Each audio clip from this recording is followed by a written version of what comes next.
to the Good Games Podcast, episode number 207. This is a show where we talk about video games and gamer-related things. My name is Frank from Pond Manso, and I'm your host. And as always, I'm joined by the co-host of the show, Alex Nunez. What's happening with you, man? Not much, man. I've been sitting here waiting with bated breath to hear all your crazy, exciting tales from the Electronic 3. The Electronic 3. Yes. Yes. Okay. So I guess we can get right into that. I know last episode we talked about what went on in the conferences, and I kind of had like a light experience of what I was going through. I mainly focused on gamers are treated, they weren't treated as well as they should have been, and so on and so forth. So now it's more of a, I guess, in-depth exploration, not of that, but of my time actually inside the show and what I got to play and what I got to experience and so on and so forth. So, all right, I guess I hope everybody's ready. So I think we are. Sure. Well, if you're not, too bad.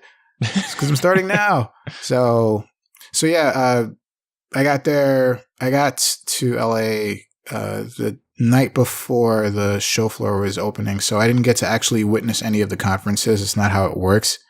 So we're as the public, we're only allowed to enter the venue once the conferences are finished, and they actually have like the show floor exhibition hall open for like games to be played and things to be seen and stuff like that. First day, after waiting online, all about that story. First day, I get in, and the first thing I do is I go to the West Hall. There are two main halls in a convention center, the South Hall and the West Hall. So the West Hall, think of it as the side entrance or the side area, and the South Hall, think of it as like the main entrance. So I go into the West Hall, and immediately when I get in there, to my right, what do I see but Spider-Man available for play. So I'm like, why the hell not? I'll wait, because I waited long enough to get in here anyway. So it turned out to not be that long of a wait. I waited maybe 35, 40 minutes to play the game. They had a lot of stations available. So yeah, I eventually got there and I got to play Spider-Man. And I got to say, Spider-Man's going to be good, man. Spider-Man's going to be great. Okay. Spider-Man is going to be something. So what section of the game did you play? Because I saw a bunch of different things coming out of the show, but I don't know what specifically they had playable there. It was definitely the beginning, but without like any kind of like cinematic introduction. It was just like they just kind of dropped you into the world, or like it could have actually been like a special demo build of the game, right? But, which is nothing new, really, right?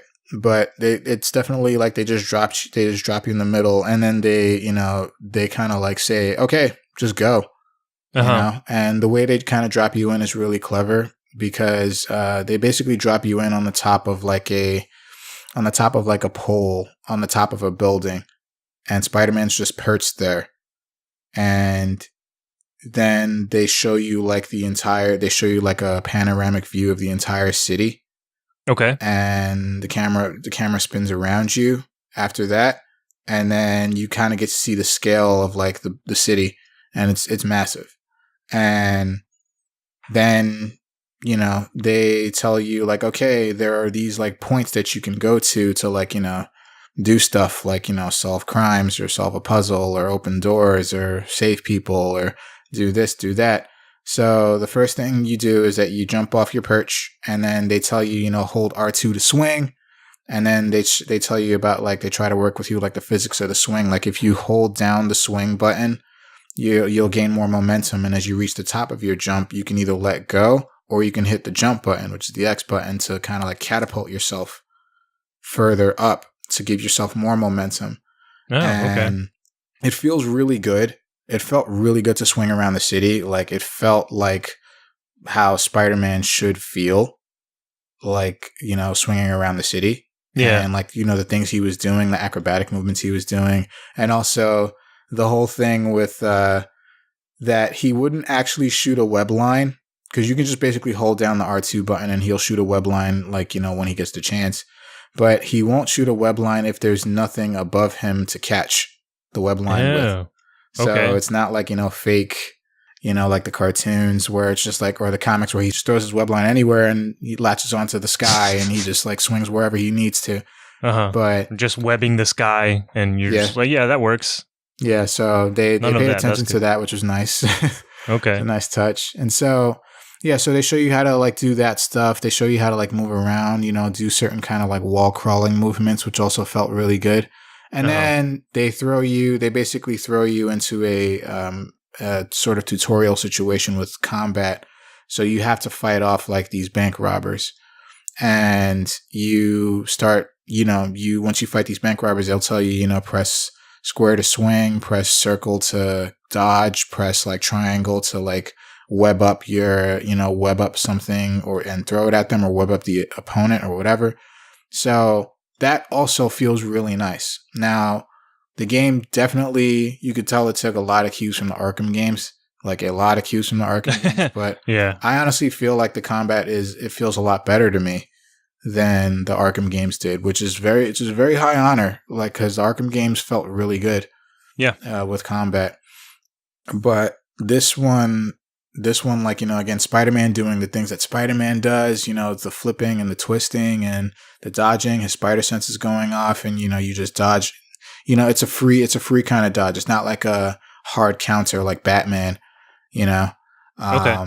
So it feels very flowy. It feels like it should for Spider-Man. It's like they kind of got that right too with the way Spider-Man fights. So then after you do that, then they kind of let you explore the city a little more. And then you're free to basically do, whatever it is you want to do. Like, there are a lot of things that are being done. And then there's this one major mission in the middle of it where you have to stop this bomb from exploding in a moving armored truck. And you also have to dispatch of the criminals and stuff. And, so that's kind of cool because it kind of takes like a lot of certain amount of like both combat and moving situations, and it kind of puts them together for you. And, so that was fun. It was kind of intense. The timer was not really forgiving. So, okay. You finish that, and then whatever time you have left, because the demo was timed at 20 minutes, and whatever time you have left, you're free to do whatever you want. You're free to just stop a robbery or save this person or defuse these bombs that are on like these rooftops or whatever. So you just spend the rest of your time just kind of doing that and just getting the feel of the game. And by the end of the 20 minutes, I was like, I felt I was able to move really well, from like running on the side of a building or crawling up the side of a building really quickly, slingshots, web zipping, all of that stuff. Like, it felt a lot better to do it at the end of it. And I got lucky, I have to say, because unfortunately, but fortunate for me, the demo station that I was playing at, like right at like maybe like 2 minutes left, because you have like a timer that gives you like 5 minutes left, 3 minutes left, whatever. The demo messed up on me. So I'm like, oh man, that sucks. And the proctor at the station was like, oh shit, that doesn't really happen. It happens like one in every like 500 people. So all right. he's like, sorry about that. Do you just want to play it again? And I'm like, yeah, sure. So I got to play another demo of the game. So I felt a lot better about the second time around, and I felt good that I didn't have to wait. So that was awesome. Using those E3 hacks, man. I know. I don't know how that happened, dude. That was kind of crazy. But yeah, that was good. Spider-Man's going to be really good. I'm definitely, it just kind of solidified it being a day one thing for me. And so after I leave Spider-Man, I go to walk around for a little bit, and I encounter the Bandai Namco booth, which is not too far off from the Spider-Man area that they had, the PlayStation booth area that they had. So I go to that, and they had just announced Dragon Ball Fighter Z for the Switch. So I'm like, oh shit. And there it was, available for play. So I'm like, all right. So I give it a shot, and there was no line for it because, people have the game already. Right. But I just wanted to try it out on the Switch. And this was the Switch docked. So it was on a big screen. Oh, I gotta say, yikes, man. Really? That's not looking really good. Wow. Okay. Yeah, that was that game. That game barely. I'd say that game barely reached 15 frames per second. It was Wow. awful. Yeah, I mean, it was fairly okay. It was like I think it was like 30 frames when it was like you were fighting and you didn't do any kind of like special moves. Okay. But if you did a special move, God forbid you did a level 3. Oof. What? Oh, no, no, no, no, Jesus. no. It's basically anything that like involved a shift in like the camera angle from Mm-hmm. like 2D to 3D.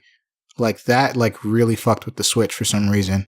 So, yeah, that was not definitely again, it might be a lot better undocked. Like just the portable, just playing it portably, it might be a lot better, but that was like I saw that and I'm like, ooh, nope. Wow. Not doing Yeah. it this way. That Yeah, that it was seems pretty very awful. bad. Yeah, it's very, very bad. It's very, very bad. Why It would was they show nice. that? I don't know. I don't know. Like I would figure like, why wouldn't they just have it undocked? So that we can we can experience the supposedly 60 frames per second like they said Uh-huh. it Yeah. was. And I'm like, that is not no. No, it is take it from me, not 60 frames per second. That was terrible. So I was disappointed. I played against some guy. I wasn't able to switch my controls, so that was a hard match, but I still beat him. Yeah. But but The small victories.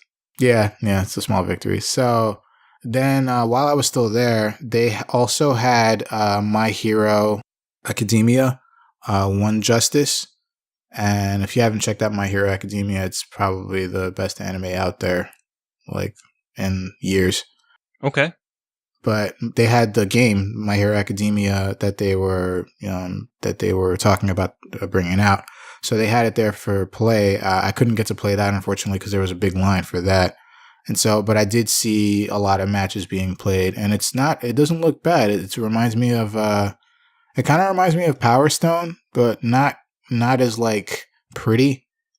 And you get to use 3 characters, but 2 of them are assists, and it's basically one-on-one arena fighter Okay. from there. But it doesn't look bad. It doesn't look bad. I'm looking forward to it just because I'm a big fan of the anime, like a lot of people. Yeah. And I'm sure a lot of people are going to get their hands on that. There might be a lot of competition out there. So, so with that, I also got the chance to try the Shonen Jump game, Jump Force, that they announced in the Microsoft at the Microsoft conference.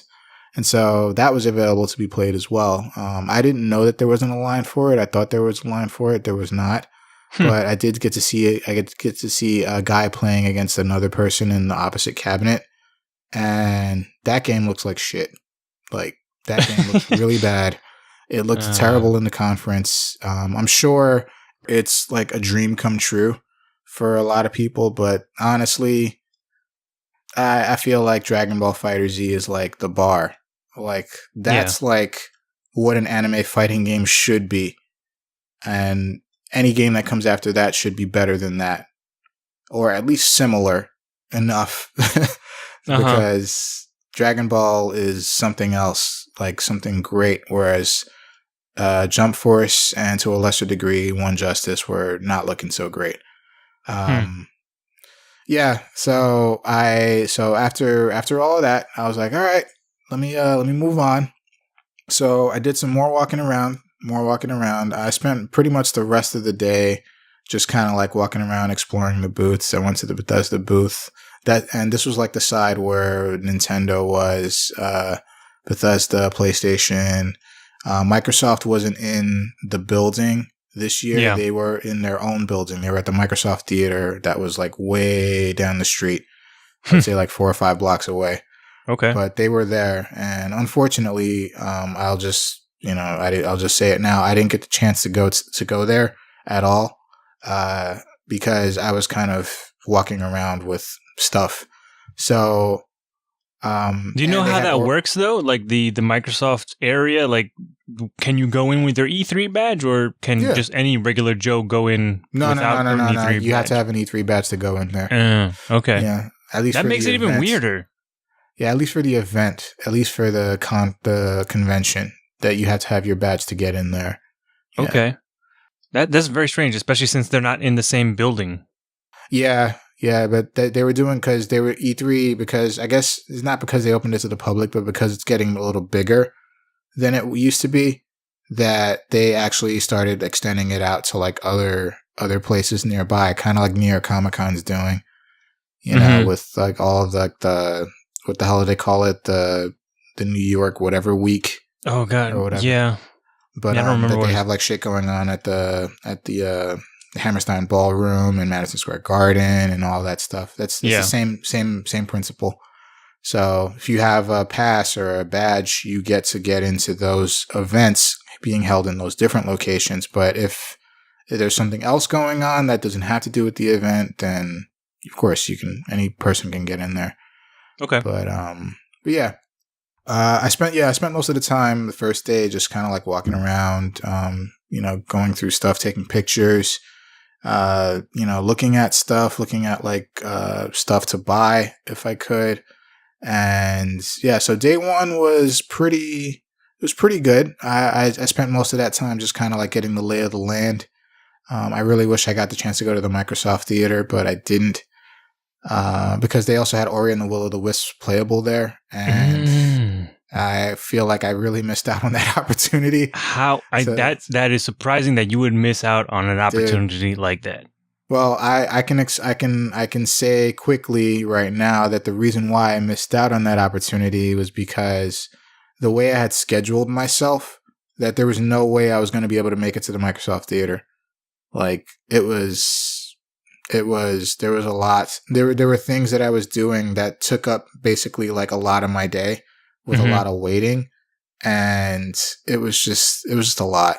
So let me see. So actually the end of the first day, I also got to play.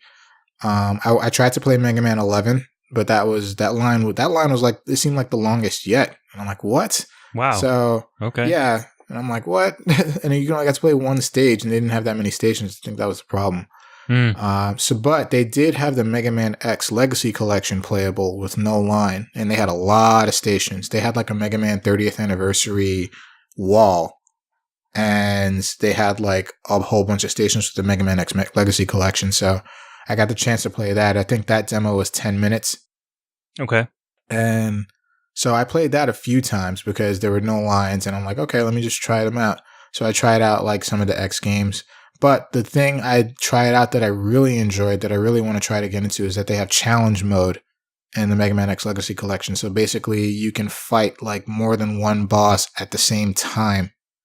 So they'll team up like ice bosses together, or fire bosses together, or water bosses together. It's like pretty cool. Huh, okay. That they did that, yeah, from like different X games. So they'll team like Chill Penguin and Frost Walrus together. They'll team up like Wheel Gator and Bubble Crab together. I'm like, this is really cool.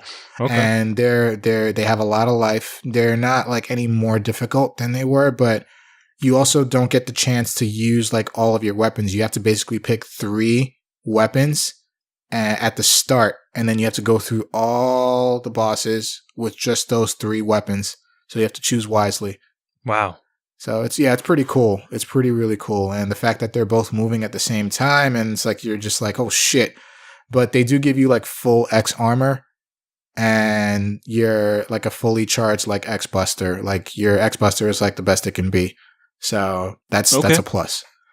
But yeah. So that game, I'm looking forward to it regardless, but that just kind of like really put it over the top for me. I'm like, oh shit, this is awesome.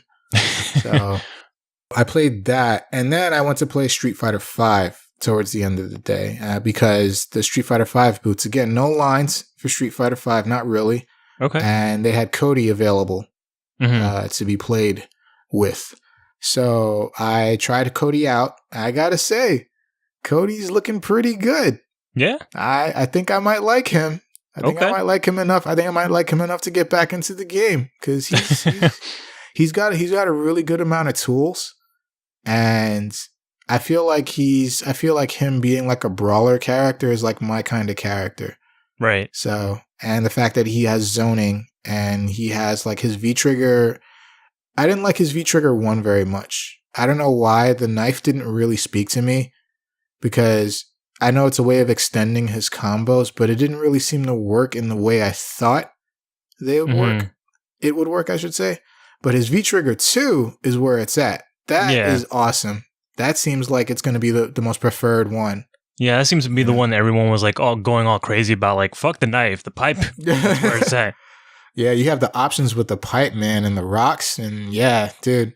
Yeah. V-Trigger 2 is where it's at. So, yeah, Cody, man, they had all of his costumes available, all the colors available. And I'm like, yo, this dude looks sick. Like, no matter what costume you choose, he looks fucking dope. I picked his, I forget, I think it was his, not his nostalgic costume, but his, I think it was his battle costume. Maybe it was the prison one. The prison one is his nostalgic costume. Oh, okay.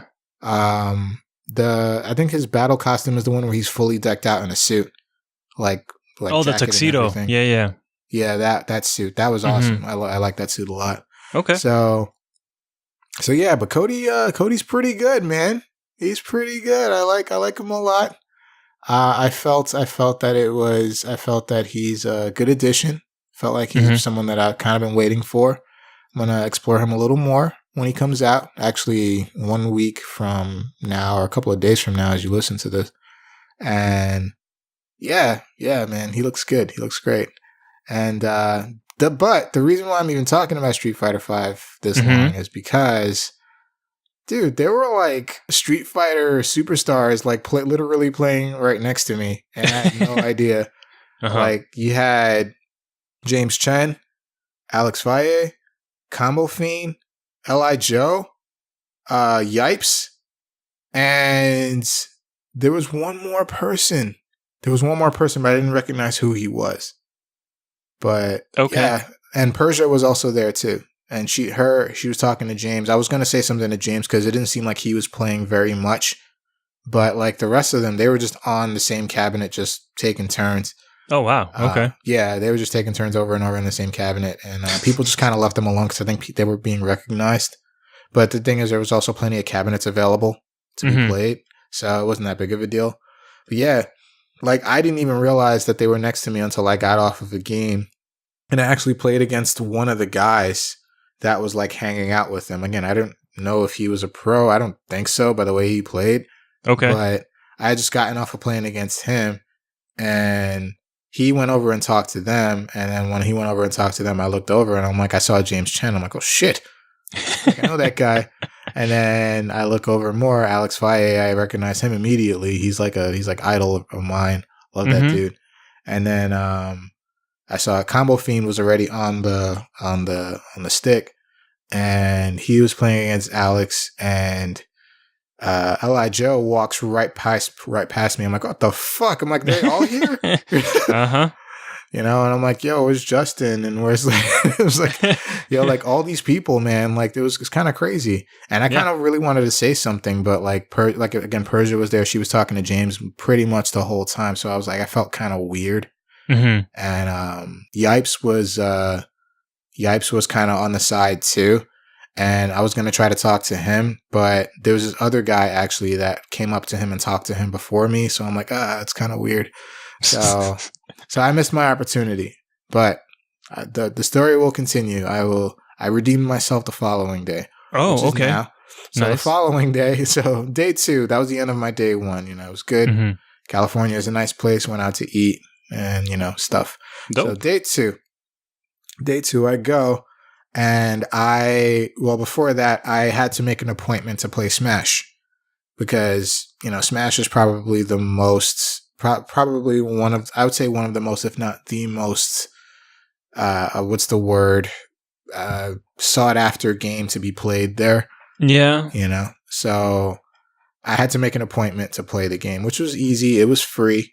And it was actually a lot. It was actually like really pretty well organized. I kind of wish they did this with all the games, but the way you schedule an appointment is you have to go through Eventbrite and schedule a time slot, and that would act as a ticket, and you'd get like a barcode at the end with the confirmation and so on and so forth. So the time slot I selected was 1 to 1:45. So I'm like, damn, like I probably should get there at like, you know, 12:30 or whatever, just to see. You know, 12:30 the latest to see what's going on. So I get into the show and I walk around a little more.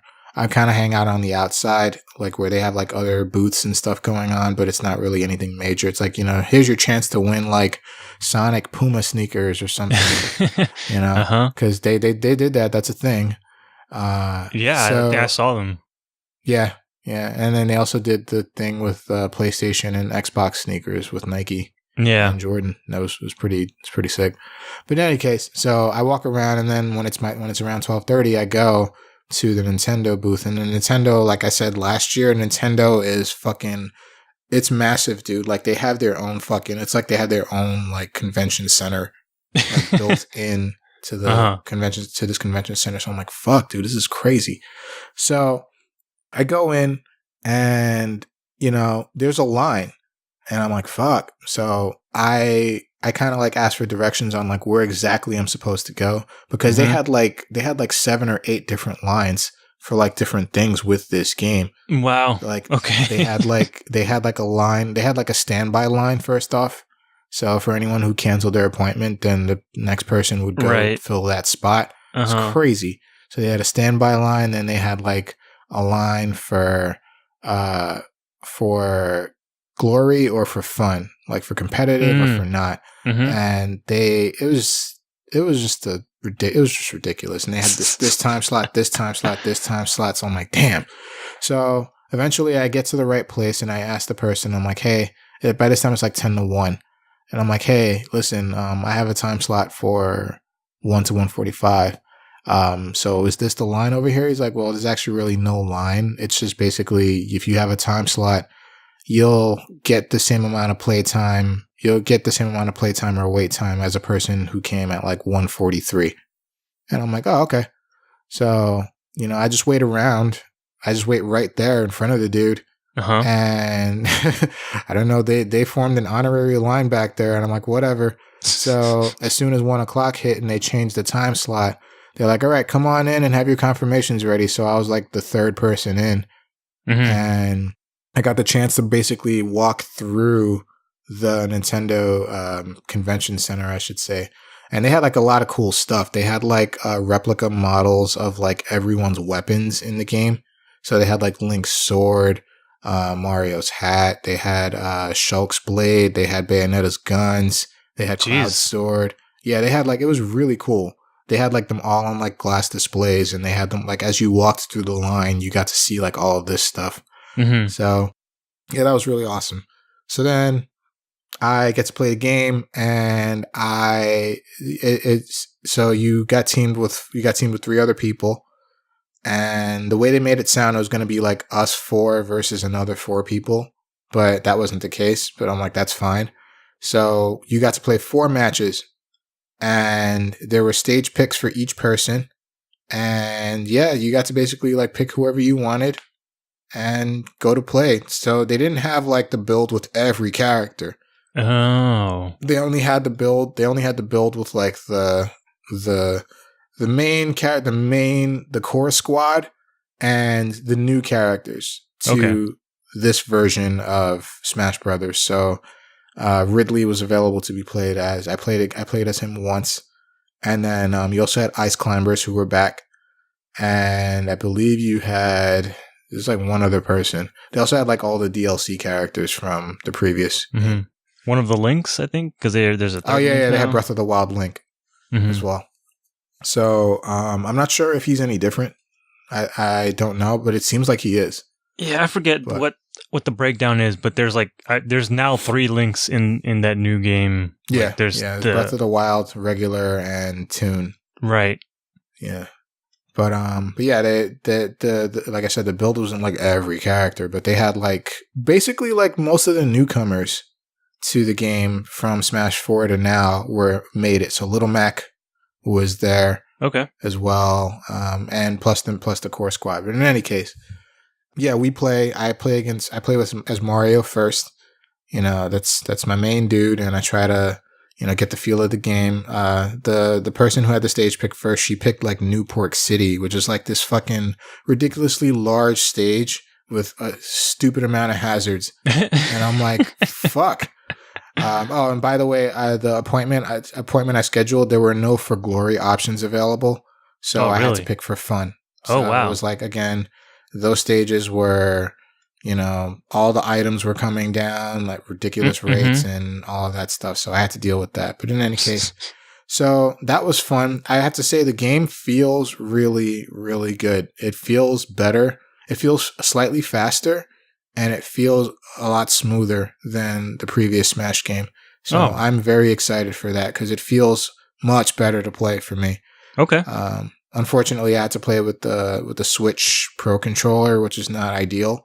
But that's easy fix. The game, you can use the GameCube adapter with the any GameCube controller, and you're good. So, in any case, we got to play the 4 matches. So the first match I played Mario. The second match I played Ridley. Ridley he's all right. He's all right. He's not my kind of character. So maybe it's just me. But it seems like he could be pretty broken if you play him correctly. Not like Bayonetta broken, but pretty bad. Okay. If you play him right. But he's not my kind of character. So after I used Ridley, the last 2 matches, I picked Little Mac. Because I love that dude too. And yeah, Destruction. It's great. It's great. It felt so good. While not feeling like too different. Okay. So yeah, Smash was awesome. And I was basically in and out within 15 minutes, which was amazing. Wow. I didn't have to really wait on any line because it was 4 at a time. And they basically had almost like an avenue's length of like stations to play Smash. It was crazy. Okay. Yeah, it was crazy, dude. They were not messing around. No, they were not. The games were docked, and it ran super smooth. Did not have one hiccup. So I was very happy about that. So that game definitely day 1 for me as well. December 7th. I can't wait for that. So yeah. So after that, I kind of got into some like panels, not really, but like they had panels being like televised, and they also had panels being held in like this kind of like square section. And in this section, they had a Resident Evil 2 remake panel. So they had Resident Evil 2 being played by a person at the panel where we could watch, and we could watch them play it, but we can also watch them play it on the big screen. We can watch what's happening on the big screen. Right. So, which is really nice. And, man, that game looks better and better. Like, it looks so fucking good. I'm very, very excited for this because that's my favorite Resident Evil. And I think it's a lot of people's favorite Resident Evil. Yeah. So, yeah, man, I'm super excited about it. They also mentioned Claire is definitely back. So we'll see how that works out. And, yeah, that game looks awesome. So I got to watch that. I got to watch the Hideo Kojima panel when he was talking about Death Stranding. Mm-hmm. And that was kind of cool because they were just asking him questions about like, how he approaches storytelling in video games. And, he's still a troll, but he's a pretty nice guy. Loves to mess with the people, that's for sure. Yeah. So there was that, and what else did I do? I got to play like one more game. Oh, okay. So I tried to play Kingdom Hearts 3, obviously, but also more obviously, also one of the most anticipated games there. The wait time was something like 3.5 to 4 hours, like consistently. Nice. So I'm like, no. I can't do that. That's ridiculous. But I did stand off to the side and I got a really good, like pretty much over the shoulder view of someone playing it. And that game looks great too, but it's not a game that I can really watch for very long because a lot of nothing happens in Kingdom Hearts. The only thing you get to see is like a lot of fighting, but nothing like major happens unless you're at that point already and people just watching and they have that patience. But I'd rather be playing it. Yeah. Were they at least showing off anything cool in the demo, like any new like Disney areas or anything like that? Well, the toy. So the toys you were in the Toy Story area. So that was new. That's new to Kingdom Hearts. Okay. And then with every new area you go to in Kingdom Hearts, how your costume changes or your look changes, your figure changes. Yeah. So you resemble toys in this one, and in the fighting they show off a lot of like new abilities, and they incorporate a lot of different things from previous Kingdom Hearts games into this game. So it seems like it's all really, really smooth, very smooth transition. Mm-hmm. And I also have to say the game looks fantastic. It looks really, really good. Like it's a huge step up from the PS2 days. Yeah. Of Kingdom Hearts. You'd hope so. Like, god damn, it looks great. Like it looks so good. It looks so crisp and clean, and it's nice, man. Simple and clean. There you go. I was about to say it. Yeah. If you get that reference, it's simple and clean. Uh-huh. Yes, it's the way that it's making me feel tonight. Oh boy. Yeah, but no, Kingdom Hearts 3 looks great. It looks like graphically, it looks great. I can't say much to how it's going to be, but yeah, that looks fine to me. So I am also very eager to get my hands on that. It's January is going to be a tough month because that comes out literally 4 days after Resident Evil 2 Remake comes out. So dang, that's it's going to be rough. Mm-hmm. So yeah, but. Let's see. So Kingdom Hearts, I got to take a look at, right, and then I also so I did the panels, and I actually so I walked around a little bit, and I was looking at Destiny 2 Forsaken again. Yeah. Destiny 2, you had to make an appointment, but I don't know. It seemed like a lot of people didn't really make the appointment for the game. Oh, really? But okay. Yeah, but I didn't. But again, I'm not sure if that was just because you had to make an appointment that there was no line for it, mm-hmm. or what. But there was no one like waiting on line to play. Like everyone was at a station playing. So okay. I'm hoping that it was just as well organized as the Smash right. section was. So yeah, on the PlayStation Experience app, by the way, the only games you can make appointments for were Call of Duty Black Ops 4 and Destiny 2 Forsaken. So okay. Yeah. So I got a chance to take a look at that. I didn't really know a lot of what I was looking at. So okay. But I will say that it looks pretty. So I'll just leave it at that. What was your weapon loadout, Frank? No, I didn't play it. Oh, you didn't play it? Oh, okay. I didn't play it. No, I didn't make an appointment for it. I was just watching people play. So you see any wild supers or any crazy abilities at all? No, I didn't really see anything crazy, actually. It was just people doing the same shit. Okay. So I'll, I wish I could tell you more, but I really can't. Well, good are you, man? You were right there. You could have just made the appointment. I'm sorry. I mean, at least I went over there. I could have just completely just said, fuck this. But yeah, so Destiny, I also was taking a look at some of the other stuff that was like outside of that. Like I was looking at like I said, the Bethesda booth I passed by the previous day, but I went into the booth this time. I went to the store, or I looked at the store because the store had a line.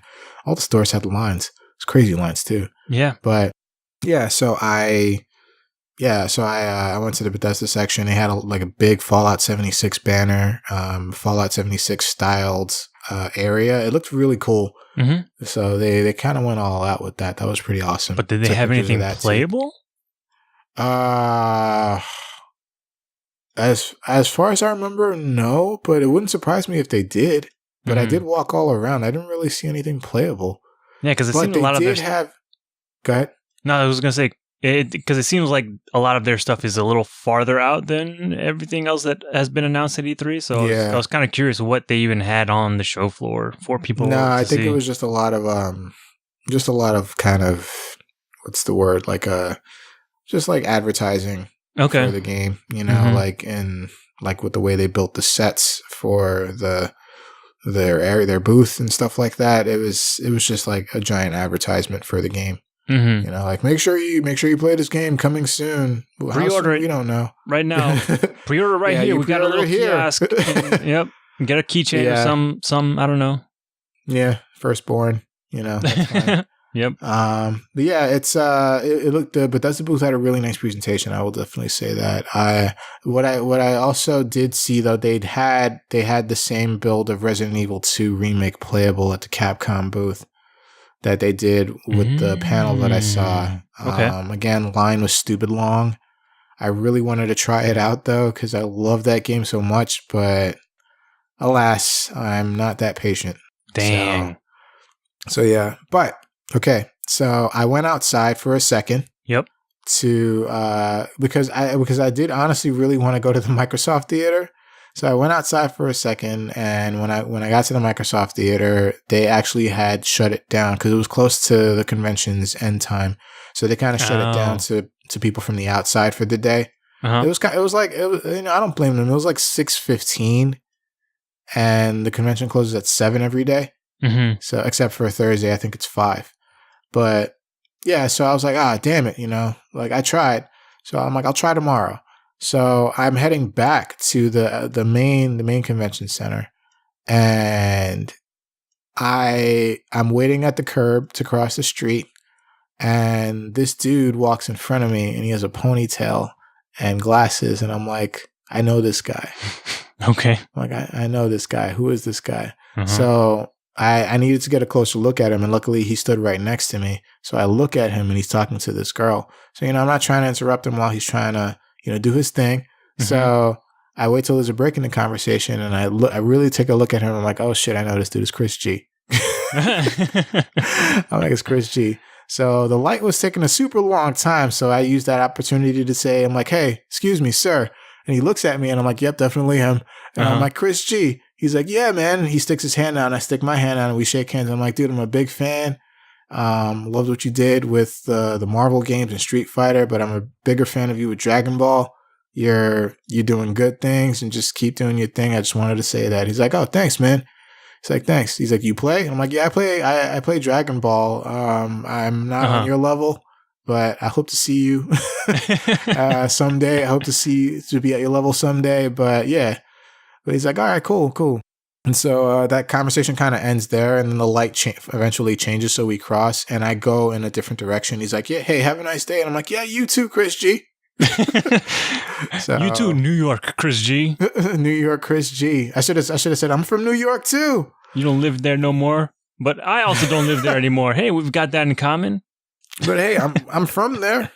Like we're from there, so it's like, hey. But so I ran into Chris G, another fighting game professional. Dope. And I talked to him outside on the street. I felt braver then. Mm-hmm. I was just weird with all of those guys like next to me the previous day. You unlocked your potential, unleashed to level 1. Talking to Chris G. Yeah, I was Gohan's level 1 right there. But yeah, man. So that was pretty much the end of the day. I went back into the convention center and I walked around a little bit more, but it was just kind of like, picking at scraps and seeing whatever stores were closing or whatever, just walking in because there were less people at the time and so on and so forth. So day 3 was not much. Day 3 wasn't a whole lot going on because I couldn't stay at the venue very long that day. Okay. But I tried to go to as many stores as I could and try to buy stuff, as mementos. Right. I eventually wound up at the PlayStation store, which is actually just outside of the convention center. So it's between the South Hall and the West Hall. So, but it's outside. So I went outside, a little defeated because there were still crazy lines, and especially on the last day, because, we can get discounts and all that shit. People trying to get rid of stuff. Yeah. And so I went to the PlayStation store. Luckily, there wasn't that big of a wait there. And they had some exclusive stuff there. So I was like, all right, cool. They had some cool Spider-Man stuff there that I kind of wanted to get my hands on. So I wound up buying a Spider-Man shirt that was exclusive to that store, which is really awesome. It's the Spider-Man shirt with the white spider, like the game. Right.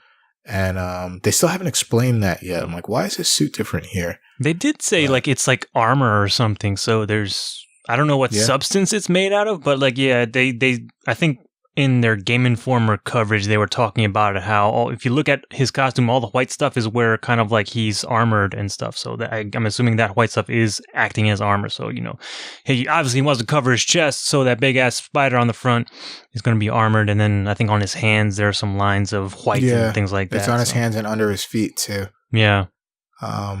Yeah, like it looks cool. I don't have a problem with it. I just kind of needed an explanation as to like why the change. Is it can't be just cosmetic. That's a pretty major change for an iconic character. When they're talking about it, they made it sound like there's a story reason for it. Because I think he starts out with the normal Spidey costume and then maybe changes for whatever reason to this new one. Okay. But there's a reason and they explain it in the game.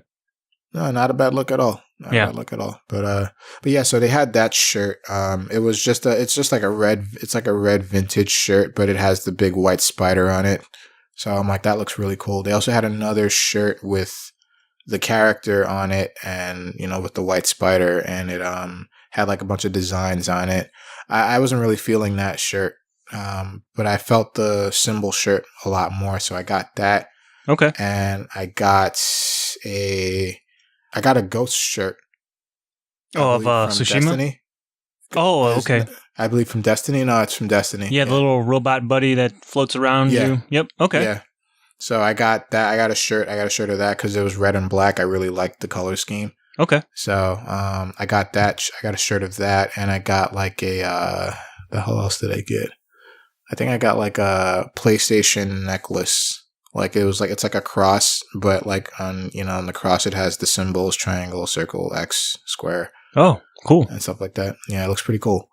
And then I think there was like I think that was all I got. But yeah, so I was like, all right, I walked away not so defeated from E3. And so I had to kind of like pack it in because I actually had to go meet a friend of mine in Anaheim near Disneyland to go watch The Incredibles. Oh, okay. That day. So I did that.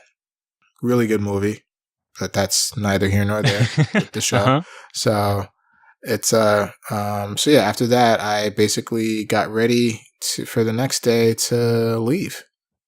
Jeez. And, yeah, that was my time at E3, man. For the most part. I covered pretty much all of what I did. Didn't really go into too much detail, but yeah. Man, I'm kind of disappointed because it seems, based on everything you've told me, you seem to have missed out on probably one of the better exhibition matches of Street Fighter V history to go down.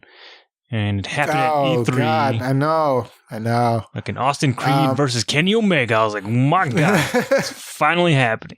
Holy shit. Dude, I kind of regret missing that, but again, timing. It just wasn't going to work. Did you happen to catch it afterwards? Yeah, I caught the stream afterwards. That, yeah. If anyone else listening has not seen it, go watch that. Because, my God. A lot of fun. Seeing those worlds collide, fighting games and pro wrestling, it's magical. And they're like real fans of the game too, you could tell. It's great. And like for what it's worth, like I know Kenny like actually plays at a pretty good level, and Xavier maybe a little less so, but he plays, he's a fan. But man, they can it shows that they are professional wrestlers. The trash talking was A tier. Especially in Kenny Omega's side. God damn. I was like, the trash, man. It's fucking ridiculous. Xavier like had to break character, I think, a couple times. Like, well, hold on. You crossed the line there. I need to set you straight real quick. But like they know how to put on a show. Like they were like, it felt like Kenny was kind of sandbagging a little bit. Like, he knew a little bit more than he was to last a little longer. Right. Yeah. They were putting on a show for sure, even in the game. And I was like, wow, okay. This is where their talents lie. But yeah, that whole thing was amazing. Yeah. I don't know. It kind of makes me wonder, like, were all of those guys there for that? Like, I'm sure they probably got invited to E3, or they probably got to E3 through the public access, but still, it's like, all of those guys were just there hanging out, and I'm like, what? And I'm like, but the thing is, I didn't see them last year, and I hung out at Street Fighter V booth for a good while. Yeah, I know for sure Xavier Woods was there last year. Oh, he was? I didn't see him. Mm-hmm. Yeah, because he's got his own YouTube channel where he covers video games and all that, so He was Nice. there for sure. Nice. Yeah, man. Yeah, that was a lot of fun. And E3 in general, for me personally, was a lot of fun this year. I hope to do it again. And we'll see.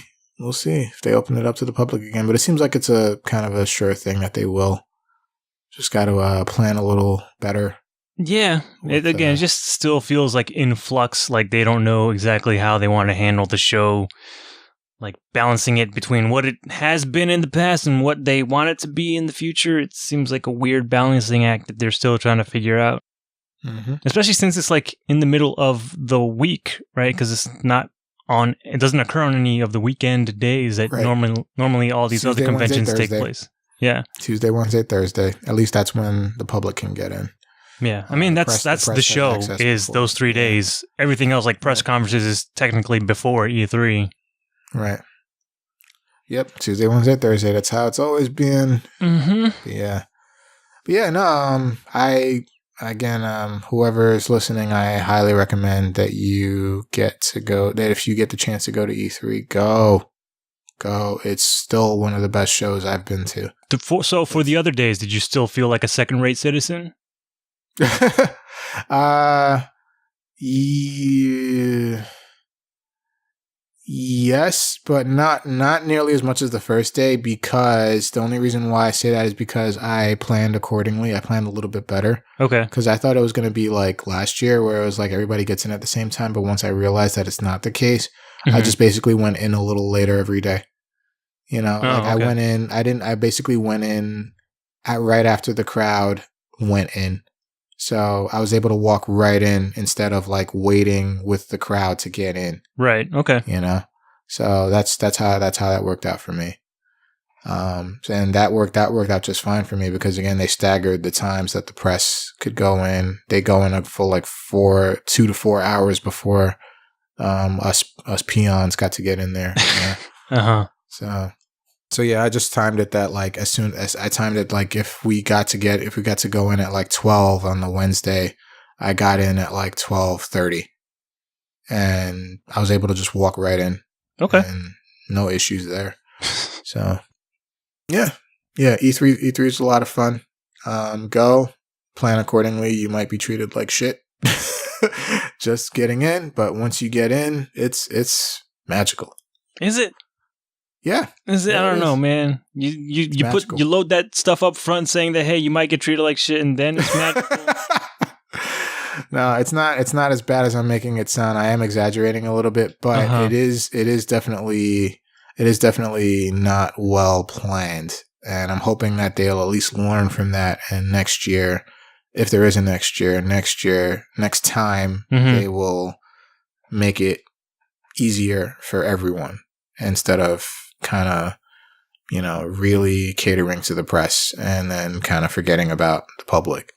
So yeah, well, it's not even just press too. There's other business deals happening behind the scenes at E3. I mean, they have an entire floor dedicated to just that. Mm-hmm. Yeah, and even inside the show floor, they have like these like glass booths that are like separated from everything else that are also soundproof. Mm-hmm. That there are like business deals going on there. It's crazy. It's kind of crazy, and it's kind of like away from all the buzz and all the excitement too. So, yeah. But all right. I guess that's it for that, right? I guess so. Yeah. All right. Cool. So, yeah, you should go next year, man, for sure. I'm gonna try at least once. I don't know. Yeah. I'm still very skeptical about the whole E3 thing. I don't know if they're doing enough, especially compared to everything else out there. I'm sure you'll have fun. There's a lot to do. There's a lot to try. I would just say it's not as like activity heavy as like your New York Comic Con is or your MagFest is, like, cause MagFest is always something to do, always something to play. Whereas here it's kind of like there's stuff to play, but you're going to wait a long time for it. But at the same time, it's not nearly as crowded as like New York Comic Con, gets to be. And stuff like that. So you actually might get the chance to play something that, everybody else won't get to play for 6 months. So it's like you got to pick your battles with that. I guess so. Yeah. But all right. So let's move on to headlines as we usually do. As you can tell, we didn't have a games played this week because I felt like I had to get that off my chest. I had to had to talk about it. Talk about my time over there. I felt, man, yeah, good. It's a good time.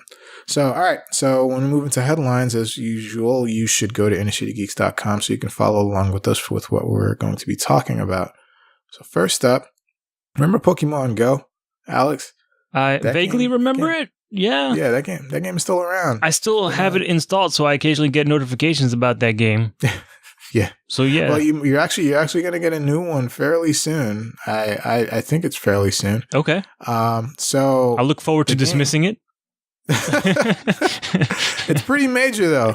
So okay. Pokemon Go will finally get a friends feature, and trading will also be a thing in the game. Wow. Okay. So yeah, it's like finally. Like yeah, way overdue. Way overdue. Mm-hmm. Way overdue. It's part of the heart of the game, besides battling. But yes, you can now you can have a like friends lists of people that you can trade Pokemon with them. Only kind of drawback to this is that trading in Pokemon Go, it's only locally, and it's like you have to be within 100 meters of the other player. And it's also got the weird Nintendo like friend code sort of thing. Not so you literally again. have to like so you literally have to like, you know, tell your friend like, hey, give me your code, I'll give you my code. Yeah. And we share the codes, and then and then we can trade. So it forces me to still talk to you, like physically. I'll show you my codes, and then maybe you can give me your codes, and then we can be code friends. And then we literally have to be like next to each other, or like on the same block. You know, so then we can we actually have to physically see each other before we can like trade Pokemon. Mm-hmm. But yeah, that's going to be a thing. It's at least it's a start to something. Hopefully they can improve on that. But I don't know. I doubt it. I think focus is going to shift to the Let's Go Pikachu and Let's Go Eevee games from here on out. But I mean, I don't know, man. There's still again a hardcore contingent that still plays this game, so I'm sure they'll be happy and excited that you can do more stuff in Pokemon Go. Yeah, but trainers will still earn the candy of Pokemon received in trading, and then you can get like also other bonus increases, including like Stardust discounts, and special trades. And you can also with special trades, for example, you can actually trade like legendary Pokemon. Okay, and that's kind of cool. So yeah, that's about it for that. I guess we already got your thoughts on it. So. Yeah, I mean, I just don't play the game. I have no ill will towards it. I just don't. I don't know. It's not for me. Yeah, I understand. But all right. So moving on. So The Last of Us Part 2 is one of everyone's most anticipated games for next year. Mm-hmm. And Naughty Dog actually had a closed doors presentation at E3, and they said something that kind of like pissed a lot of people off that made it out. That kind of pissed a lot of people off. But they said that Joel, who is the protagonist from the first game, is not going to be a playable character in this game. Right. So, I mean, the first game was very much Joel's game. You know, like through his point of view with things, and with Ellie being a very big supporting character. And this game seems like it's going to be Ellie's game. And I'm not sure if that's going to translate like, you know, a sort of a vice versa, where Joel's going to be like an unplayable AI character. Right. That follows you around. But there are like, you know, these rumors going around, and there are some even being like put out here that, wait, correct me if I'm wrong. You beat the game, right? Nope. No, sir. Oh, you didn't? Okay. Nope. So I should stop talking. Well, I'm not going to say anything about the ending. Okay. Dude, what are you waiting for? What? Listen, that game is super goddamn intense. Like it it is. It makes me like, I think about wanting to play that game, and then I think about how I felt playing that game, and I'm like, shit, that is too goddamn I can't deal with that level of stress right now. Whoa. So that's why I keep putting it off. But yes, I do need to eventually beat that game. Yeah. Well, I will say though, it so intense is in like emotionally intense, or like you scared? It I wouldn't say scared. It like tense is the word. It just feels like the stakes are much higher than in like other, especially compared to other video games like Uncharted. Uncharted is just pretty much a fun romp. You just shoot guys and whatever. You sometimes you die, dodge you just things, and pick yourself up and go back again. But I don't know. In this game, if the stealth gameplay, I don't know, for whatever reason, it just felt like the stakes were elevated. Like I needed to sneak past these people, and if I got caught, then shit was going to hit the fan and was not going to go well, because you are so ill-equipped in that game to deal with like the amounts of people and other enemies that appear in that game. So it's like it was just the level of tension that just gets me in terms of just playing the game. Oh man, I agree. I could see your point, but I will say it gets better. Mm-hmm. You start to become less ill-equipped, and you start to actually like get good at the stealth killing, because it's vital to get through like areas like you start to get really good at it. And like there was like one part towards the end where it's just a bunch of like humans. Right. Mm-hmm. And but they're armed. So like you said, if you get caught, shit hits the fan, you get fucking blown up, literally. Okay. But yeah, like, dude, like I felt like a master strategist. Like I was like, all right, I got to take this guy out on the South Hall. Then I have to go north, keep going north, come back, go around to the east. Mm-hmm. When I get east, I'm going to take this guy out. Then right across the hall is another dude. Once he walks by the doorway, I'm going to snap his neck. Then I'm gonna go over this way, and then I'm gonna take this dude out. I'm gonna make a noise, draw him over here, and I'm gonna take his ass out. And like, I felt good. It felt great, like being able to do that. And same thing with the clickers. Like, once you get the hang of the clickers, it's not that bad. Yeah, the other thing is there was one sequence like fairly early on that it was a stealth sequence with clickers. Like you were in the train station. And oh yeah, I remember that, dude. I tried to stealth. The lighting fucked with you. Yeah, it's the lighting crazy. and the sound fucked with you in that part. I remember that. But like the main thing was like I didn't find this out until like I got to the end of the level, like the place where I was supposed to exit. But you're supposed to kill every fucking enemy in that room. Yeah, was like, you can't leave an enemy alive. I don't like that. Like sometimes I just want to leave them be, because that's the most stealthy thing to do, right? Just be a ghost. Yep. Yeah, you had to. And then so imagine me, like I'll maybe kill one or two guys that are in my way that I can't get past, and then everyone else I just passed by. I'm like, all right, I slipped past them. They didn't see me. I climbed up, and then where's the button prompt to get the fuck out of here? I need to get the fuck out of here. I'm like, no, I gotta go back. Them all, dude. No, yeah. Yeah, it's I was also mortified when I had to find out that I had to because I did the same thing you did. Like I just snuck past a bunch of them. Mm-hmm, yeah. And I was like, all right, this is the exit. It was like in an earlier area. I'm like, this is the exit. All right. So I'm trying to like go through the door or climb up the stairs, and I couldn't. And I'm like, what the fuck? Are you serious? And I'm like, no. So I'm like, let me give it a shot. So I actually killed all of the clickers, made sure, or I thought I did. And I'm like, all right, it should be fine now. And I didn't notice that there was like one clicker like all the way near the beginning. That motherfucker heard me. The motherfucker heard me because I was like making like noise with my footsteps, and the fucker fucking jumped on me and killed me. Wow. It's crazy, dude. Okay. Yeah, so I'm like, I gotta kill. I'm like, I was fucking tight. I'm like, I gotta kill these motherfuckers, yeah. So that's when I started like, actually like strategizing like paths to make sure that I got each and every single one. Mm-hmm. And then it just became habit. Like anytime I was in a room, I'm like killing everyone. I'm killing everyone. Everyone is going to die. Uh-huh. So yeah, but all right. I won't say any more about the game. I appreciate that. But yeah, because of the, it's still, even though it's an old game, the ending is still very heavy. Yeah. So Naughty Dog suggested that Joel is not going to be playable. They heavily suggested that Joel is not going to be playable. It might not be true, but that apparently is what's going on with the latest news about the game, especially because the game is so story driven. I'm like, well, Joel has to be in it in some capacity, and we saw him in a trailer, but that could mean nothing. Yeah, like could be like flashbacks. That could be just to draw people in, you know? Yeah, or a flashback even, yeah. Yeah, or they're pulling Hideo Kojima, where they're just like, hey, you're fighting this Harrier on the George Washington Bridge, and that never happens in that fucking game, but they did it for the trailer.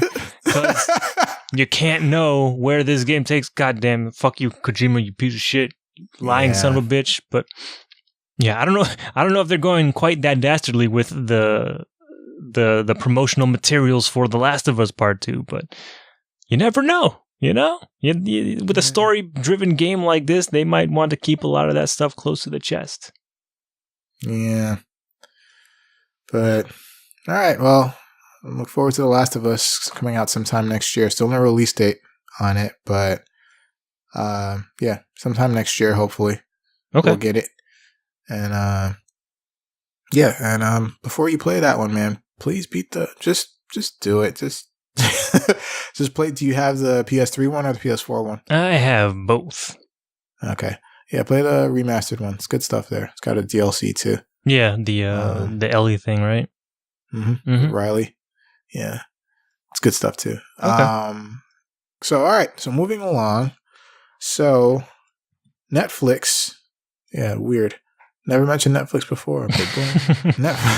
Netflix and Telltale are partnering on Minecraft and a Stranger Things project.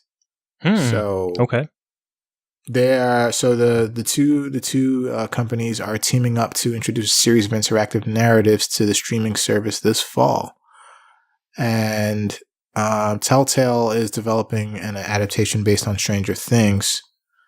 So that's cool. Telltale said that they're developing games for Netflix, so hopefully it won't be just the two games. The Minecraft game, by the way, is Minecraft Story Mode, and it's coming to Netflix this fall as an interactive adventure, and then Stranger Things will follow at some point later. Interesting. So it's not like your typical. No, it's not both. Right. It's not like a Stranger Things Minecraft edition sort of thing. It's like, I mean, it could be with the Stranger Things thing, but that's later on. We still don't know details about that. But Minecraft Story Mode is something on its own, and then yeah, but it's not like the typical Telltale style game. Like it's something that's going to be experienced directly on Netflix. Correct. Okay. Correct. That's crazy. Yeah, TV. Yeah, like controlled by TV remotes. I think you can buy controllers for the streaming service or for any kind of like streaming service on your TV. But yeah, that's pretty much the gist of it. So yeah, what do you think about that? Does it sound like something that you might be interested in trying? Yeah, the Netflix thing seems kind of interesting. At least it's something new that Telltale is doing.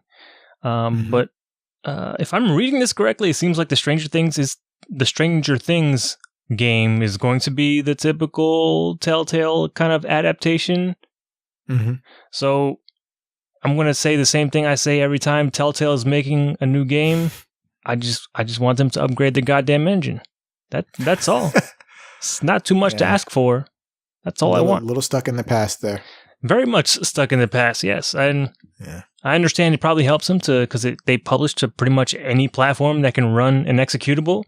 But I want the games to be better because they just look like they're animated the same with the same bad animation tools or at least outdated animation tools. I just want them to be more. Please, that's all I want. Yeah. Hopefully. Yeah.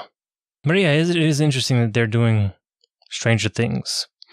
I'm curious how that all works out, what the, art style. They've done TV adaptations before, like Game of Thrones, which wasn't that great, but I'm curious how if it's like a retelling of like one of the existing seasons or if there's like a side story that they kind of weave in to the events of the main TV show, but yeah, I mean, the way Telltale games have been, it's probably just something completely different from the shows or source material that they're based off of. Mm-hmm. So might be along the same lines. Again, stuck in the past, so they do the same thing every time. Yep. But all right. So our last headline for this week is Nintendo Switch RPG Octopath Traveler won't have DLC because it's a finished product. Oh, God shit, shots fired. Damn. Brap, brap.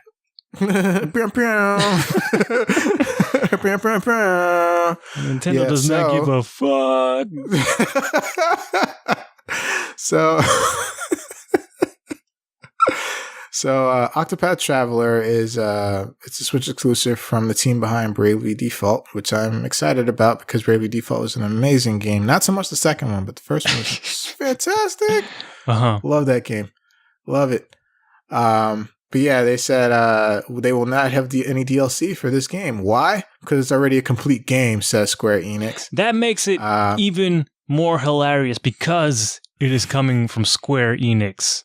Mm-hmm. The guys that are making and releasing DLC for Final Fantasy 15 up until or into 2019 or further for God knows what we know. I mean, they're still releasing DLC for Final Fantasy 14 too, aren't they? Well, that's an MMO. Like, you're supposed to support that sort of thing for years, but, Final Fantasy 15 was a game that was in development for 10 years. It's supposed to be what you would think is a standalone product. But complete. Yeah. Complete. Mm-hmm. Yeah. So, the producer of the game says that it should take about 50 to 60 hours to complete the main story. And it took about 80 to 100 hours in testing to play through the other elements, like sub-stories and dungeons that you don't have to do. So I guess they feel that there isn't DLC necessary because the game is already robust with content. And if it's anything like Bravely Default, then I fully expect that to be true. Because Bravely Default was bursting with content. Okay. You could spend, I think I spent like weeks just doing the job systems for each character. Wow. And okay. I was like, it was like 2 or 3 weeks. Like basically a week per character, building up the job systems for each character. And that was just the select jobs that I liked, not every job. So, So they were asked if there were any plans to offer DLC, and the producer's like, we're not thinking about that at all. The release version is a finished product. And so look forward to this finished product on July 13th. So, yeah, shots fired, yo. At themselves. The fuck? Yeah, it's pretty funny. But I'm excited. I'm excited for the game. If it's like I said, if it's anything like Bravely Default, because it's from the same team, I'm there. All right, cool. I'm on board. But all right, so that's gonna do it for headlines, and we're gonna move into new and upcoming releases. And Alex is gonna go ahead and take us through what we can look forward to for this week, or last week and this week, I should say.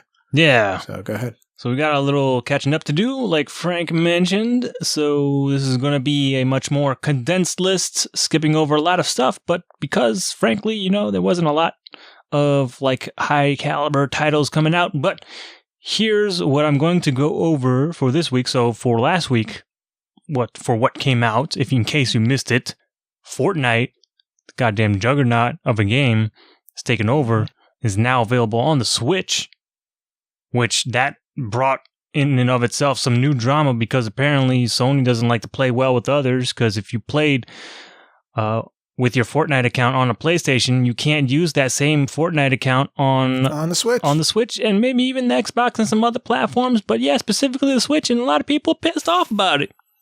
Yeah. And Sony's like, fuck that, we do what we want.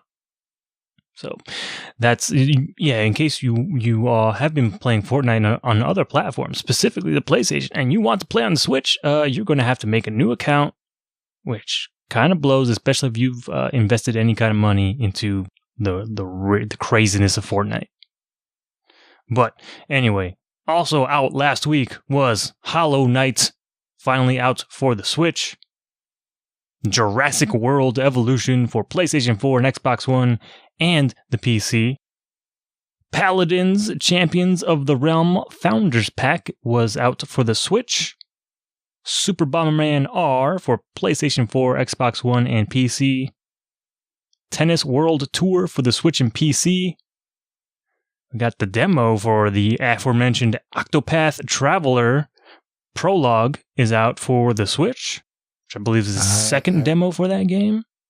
I'm going to avoid the demo because I got sucked into the Bravely Default demo before it came out, and I was literally like an entire week just playing that game nonstop, like 8-9 hours a day. But like, so.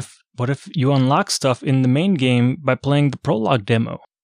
So I thought that would work for no, it didn't work. They said that you can transfer stuff over, and I thought that would include your stats and stuff, but nope. For Octopath? Start all over. No, for Bravely Default. So that's why I'm not gonna fall into that trap again. Okay. I'll just avoid playing it, and I'll just play it brand new when it comes out. Fair enough. All right. Also, things that came out last week, RBI Baseball 18 came out for the Switch. Soccer Slammers was out for the Switch.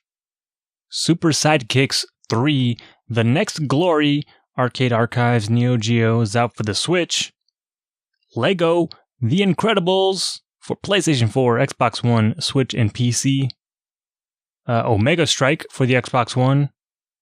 And Flashback was released on the Switch. That brings us to this week, the week of June 19th. Again, not much coming out, but we've got Awkward for the Switch. I just love saying it that way. And Drawful 2 is out for the Switch. And that brings us to a couple of Friday releases this week. The first one is Mario Tennis Aces for the Nintendo Switch. It's finally almost here. I'm excited. And also on Friday is New Gundam Breaker for PS4 and PC. And the last Friday release for this week is yet another Zombie Defense HD for the Xbox One. And that's going to do it for all our new releases this week and last week. All right. So thank you for that. Yep. And that means we are done with this episode. So, as always, before we go, you should go visit InnerCityGeeks.com if you haven't done so already, because it's where we are located and where we have a bunch of stuff sometimes regarding everything geek. Go there to get your fix. There's plenty of content there for you to just browse and peruse and stuff. It's good stuff. I promise. You can also listen to our show on our YouTube channel. It's Good Games Podcast. And if you want to look at anything there, it's just a pretty picture of the show's logo with the episode name. So it's just another place that you can listen to us. You can also listen to us on iTunes. If you don't want to do that, that's fine. Because iTunes is another place you can listen to us. And you can also leave us a review while you're there, because it's like the best thing that you can do for us. So just let us know what you think of the show so we can adjust accordingly. I also want to encourage everyone that if you are already at InnerCityGeeks.com, or if you find yourself at InnerCityGeeks.com, to click on the Amazon banner that you see on the right-hand side of the page. When you do that, it'll take you to Amazon, and I'm sure that once you're there, there's something that you want to buy. When you do that, a little bit of that will come back towards us so we can provide more show and more content just for you. You can reach us on all the social media outlets, mainly Facebook, Twitter, Instagram, at InnerCityGeeks. And the Twitter for this show is at Good Game Podcast. And you can also email us at goodgamespodcast@gmail.com. And so before we go, I am just going to say and announce that this will be my last episode of the show. What? I've enjoyed doing the show for the past 4 years. It's been great.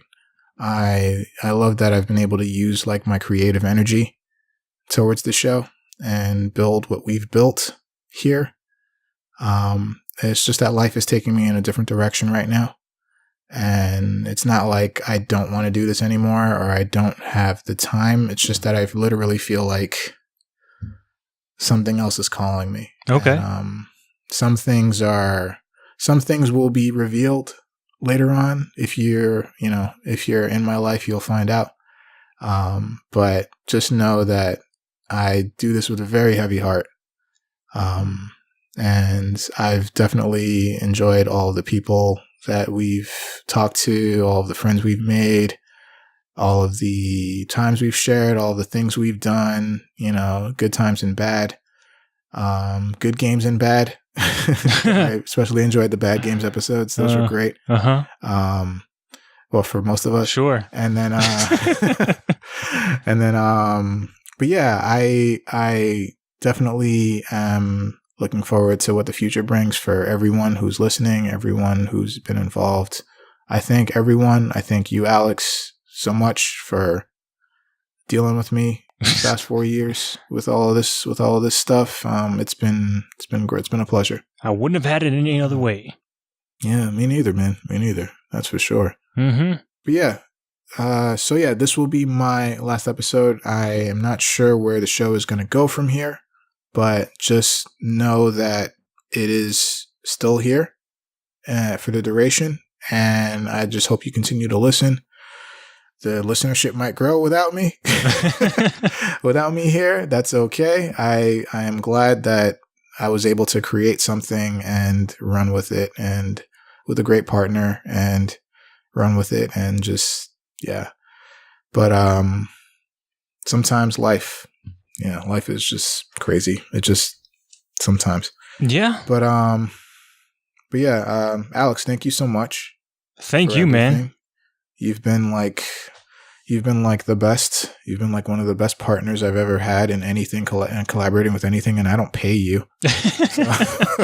So yeah, no, thank you. That just speaks to your work ethic, and I just hope you go very far with this or with whatever you do. And everyone listening too, just thank you guys so much for listening.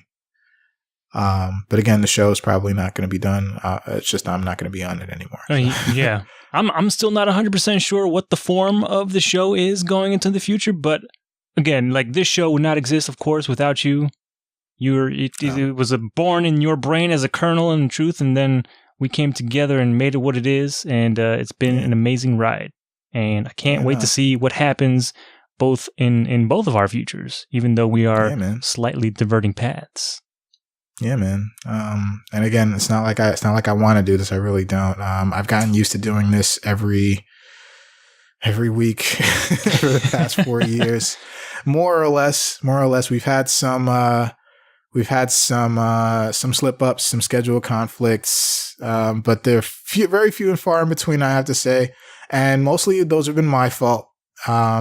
It's just that the reason why those have been my fault is, again, that's when life has started to say, like, hey, I really feel like you should be moving here. Mm-hmm. And, and it sucks. And I thought a lot about it. And I remember I spoke with you about it some months ago. Yeah. And, now the day has come as a helicopter flies by. Like right over my fucking head. But yeah, so, don't worry. The spirit won't die. I'll still be around. If people want to reach me, reach out to Alex, whatever. We'll still be here. Still talking about games. And then, I guess that's it. I guess that's it for goodbye. I'm off my soapbox now. I'll end the show as we always do. Thank you again, everybody, so much. Thank you, Alex. And we're going to say goodbye. I'm going to say goodbye. Forever. And leaving as always. Yeah. Yeah. Or for now. Well, for now. And leaving as always, we say, good games, everybody. Good games.